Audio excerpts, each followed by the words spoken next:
نحمدہ و نصلی علی رسولہ الکریم اعوذ باللہ من الشیطان الرجیم بسم اللہ الرحمن الرحیم انا اعطیناک الکوثر فصل لربک وانحر ان شانئک هو الابتر صدق اللہ العظیم۔ ہر قسم کی حمد و ثنا اللہ تعالیٰ کی ذات کے لیے جو سب کو پیدا کرنے والا، زمین و آسمان کو بنانے والا، تمام مخلوقات کا خالق اور مالک ہے، اور لا تعداد بے شمار درود و سلام رسول اللہ صلی اللہ علیہ وآلہ وسلم کی ذات پر، جو تمام انبیاء کے امام اور سردار ہیں۔ اللہ تعالیٰ ان پر اپنی ہزاروں لاکھوں رحمت نازل فرمائے، آمین۔ جب رسول اللہ صلی اللہ علیہ وآلہ وسلم نے اسلام کی دعوت دی تو کچھ لوگوں نے جو خوش قسمت سے اللہ تعالیٰ نے ان کو توفیق دی تو آپ کی دعوت پر لبیک کہتے ہوئے اسلام کو قبول کر لیا، لیکن اکثریت ایسے لوگوں کی تھی جنہوں نے رسول اللہ صلی اللہ علیہ وسلم کی دعوت کو ٹھکرا دیا۔ ایسے ہی لوگوں کے بارے میں اللہ تعالیٰ نے فرمایا ان الذین کفروا سواء علیہم اانذرتہم ام لم تنذرہم لا یؤمنون، کہ اے میرے نبی، یہ لوگ جو کافر ہیں ان کے لیے برابر ہے، ایک ہی بات ہے کہ تو ان کو ڈرا یا نہ ڈرا، ان کو اسلام کی دعوت دے یا نہ دے، یہ کبھی بھی اسلام نہیں لائیں گے۔ ان بدقسمت لوگوں میں ابو جہل، ابو لہب، عتبہ، شیبہ، ولید، ابو بختری اور اس طرح کے اور بھی جو مکے کے سردار اور چودھری ٹائپ کے لوگ تھے وہ شامل تھے۔ تو اللہ تعالیٰ نے فرمایا کہ ختم اللہ علی قلوبہم وعلی سمعہم وعلی ابصارہم غشاوۃ ولہم عذاب عظیم، کہ اللہ تعالیٰ نے ان کے دلوں پر، ان کے کانوں پر، ان کی آنکھوں پر مہریں لگا دی ہیں، ان کی آنکھوں پر پردہ ڈال دیا ہے، اور ان کے لیے بہت بڑا عذاب ہے، یہ اسلام لانے والے نہیں ہیں۔ تو بہرحال یہ لوگ اسلام کی مخالفت میں لگے رہے، رسول اللہ صلی اللہ علیہ وسلم کو تکلیفیں پہنچائیں، مکہ میں تکلیفیں پہنچائیں، طائف میں تکلیفیں پہنچائیں، جو رسول اللہ صلی اللہ علیہ وسلم کو ماننے والے ان کے پیارے اور غریب صحابہ تھے، ان کو تکلیفیں پہنچاتے رہے،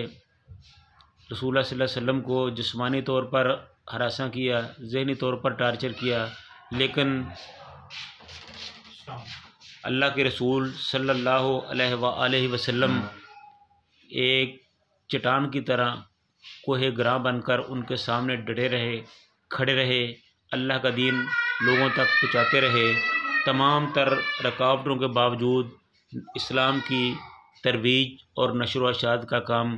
جاری اور ساری رکھا۔ اسی طرح وقت گزرتا گیا اور نبوت کے 10ویں سال یثرب سے کچھ لوگ مکہ آئے، ان کے کچھ باہمی مفاد کے کچھ معاملات تھے، انہوں نے رسول اللہ صلی اللہ علیہ وسلم سے گفتگو کی، معاملات طے کیے، رسول اللہ صلی اللہ علیہ وسلم نے ان کو دعوت دی، اسلام کی دعوت دی، کچھ نے مان لیا، کچھ نے نہ مانا۔ بہرحال جب وہ واپس گئے تو انہوں نے یثرب میں جا کے یہ کہا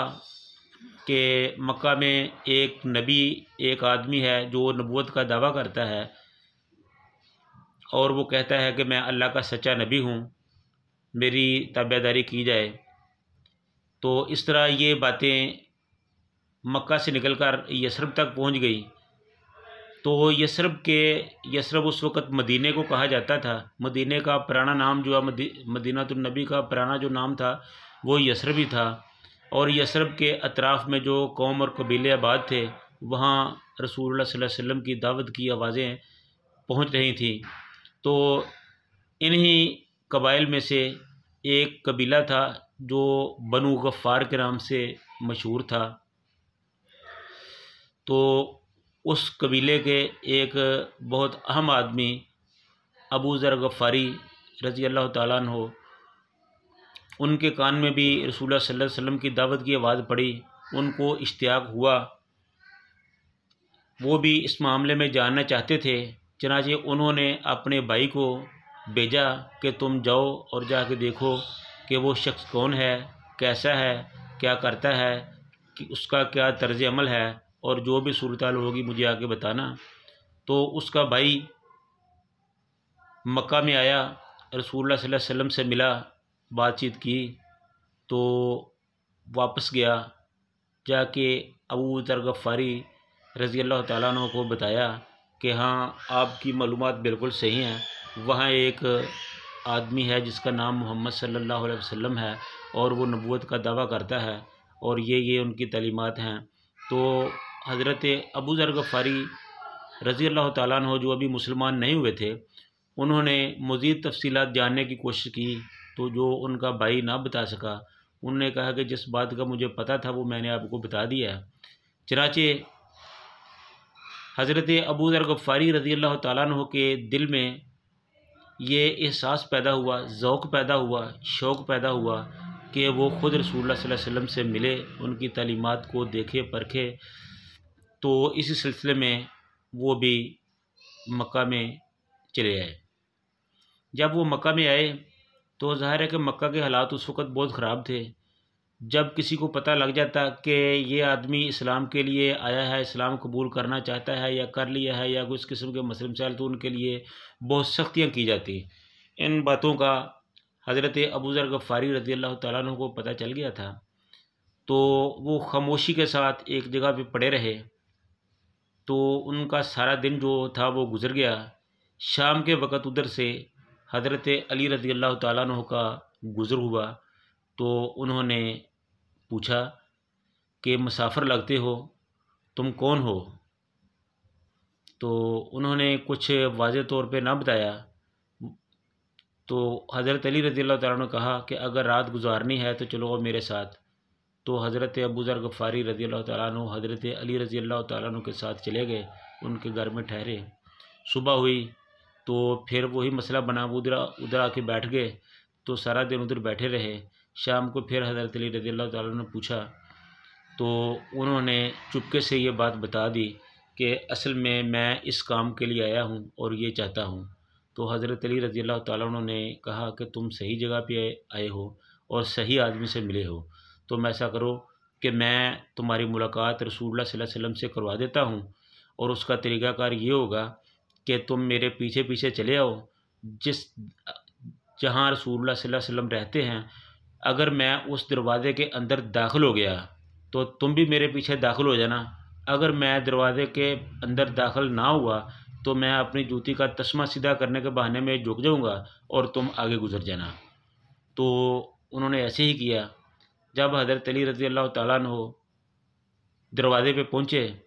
تو ان کو اجازت ملی، وہ اندر چلے گئے، تو ان کے پیچھے حضرت ابو ذر غفاری رضی اللہ تعالیٰ عنہ وہ بھی چلے گئے۔ تو رسول اللہ صلی اللہ علیہ وسلم سے ملاقات ہوئی، باتیں ہوئی، پوچھا، رسول اللہ صلی اللہ علیہ وسلم نے ان کو اسلام کی دعوت دی، اسلام کے احکامات بتائے، اسلام کی خوبیاں بتائیں، جو ان کی دعوت تھی اس کے بارے میں آگاہ کیا۔ تو حضرت ابو ذر غفاری رضی اللہ تعالیٰ نے اپنا ہاتھ رسول اللہ صلی اللہ علیہ وسلم کے ہاتھ میں دیا کہ اللہ کے رسول، میں آپ کی بیعت کرنا چاہتا ہوں، میں مسلمان ہونا چاہتا ہوں، آپ مجھے کلمہ پڑھا دیں۔ تو رسول اللہ صلی اللہ علیہ وسلم نے ان کو کلمہ پڑھا دیا، وہ مسلمان ہو گئے، اور ساتھ ہی یہ تاکید بھی کی کہ اے ابو ذر، ابھی حالات اتنے سازگار اور ٹھیک نہیں ہیں، آپ نے باہر جا کے کسی کو بتانا نہیں ہے کہ تم نے کلمہ پڑھ لیا ہے، تم مسلمان ہو گئے ہو، لہذا تم نے فی الحال اس بات کو اپنے دل میں ہی رکھنا ہے۔ تو یہ باتیں سن کے حضرت ابو ذر غفاری رضی اللہ تعالیٰ عنہ باہر آ گئے، تو وہ خانہ کعبہ میں بیٹھے تھے، تو ادھر کفار کا گزر ہوا، لیکن ان کے اندر جو ایک تڑپ تھی وہ جاگ اٹھی تھی، ایک ذوق اور شوق تھا جو چھپائے نہیں چھپ رہا تھا۔ تو انہوں نے فیصلہ کر لیا کہ میں اب اپنے اسلام کو چھپاؤں گا نہیں، بلکہ اس کا بھرپور طریقے سے اعلان کروں گا۔ تو جیسے ہی ادھر کفار کا گزر ہوا تو حضرت ابو ذر غفاری رضی اللہ تعالیٰ عنہ نے ببانگ دہل اونچی آواز میں کلمہ طیبہ کا ورد شروع کر دیا اور بتا دیا کہ میں مسلمان ہو گیا ہوں۔ تو جب کافروں نے یہ دیکھا تو وہ کہاں برداشت کرنے والے تھے، انہوں نے حضرت ابو ذر غفاری رضی اللہ تعالیٰ عنہ کو پکڑ کر بہت مارا، اتنا مارا قریب تھا کہ ان کی جان چلی جاتی کہ وہاں حضرت عبداللہ ابن عباس یا حضرت عباس رضی اللہ تعالیٰ عنہ تشریف لائے۔ تو انہوں نے پوچھا کہ تم کون ہو کیا؟ اس نے بتایا کہ میں غفار خاندان کا آدمی ہوں اور یہ میرا معاملہ ہے۔ تو حضرت عباس رضی اللہ تعالیٰ عنہ نے کہا کہ اے مکہ والو، تم ایک ایسے شخص کو مار رہے ہو جس کا تعلق غفار قبیلے سے ہے، اور جب تم تجارت کے لیے شام کو جاتے ہو تو یہ راستے میں پڑتا ہے، جب اگر اس کو کوئی نقصان پہنچا تو یہ تمہیں وہاں سے گزرنے نہیں دیں گے، تو اس لیے تم اس کو چھوڑ دو۔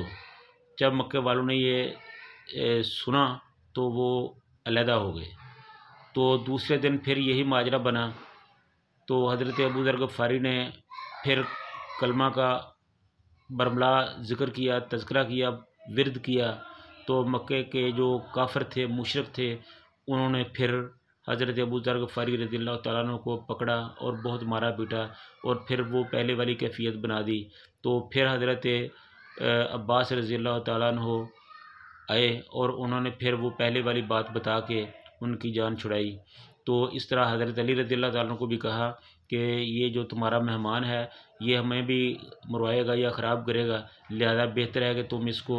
اس کے وطن میں بھیج دو۔ تو پھر حضرت علی رضی اللہ تعالیٰ عنہ نے ان کو سمجھایا، اور ان کے سمجھانے سے پھر وہ اپنے وطن کو واپس گئے۔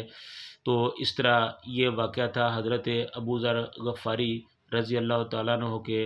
مسلمان ہونے کا۔ تو اسلام ایک ایسی حقیقت ہے کہ جس کے دل میں اس کی تمنا جاگ جائے، جس کے دل میں، دل و دماغ میں یہ روشنی پھیل جائے،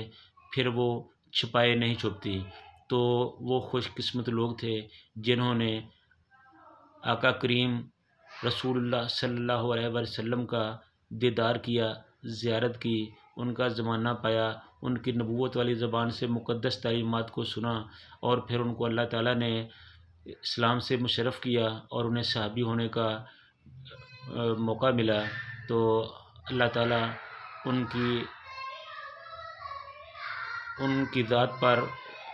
بے شمار رحمت نازل فرمائے اور ہمیں ان کے نقش قدم پر چلنے کی توفیق عطا فرمائے۔ وآخر دعوانا ان الحمد للہ رب العالمین۔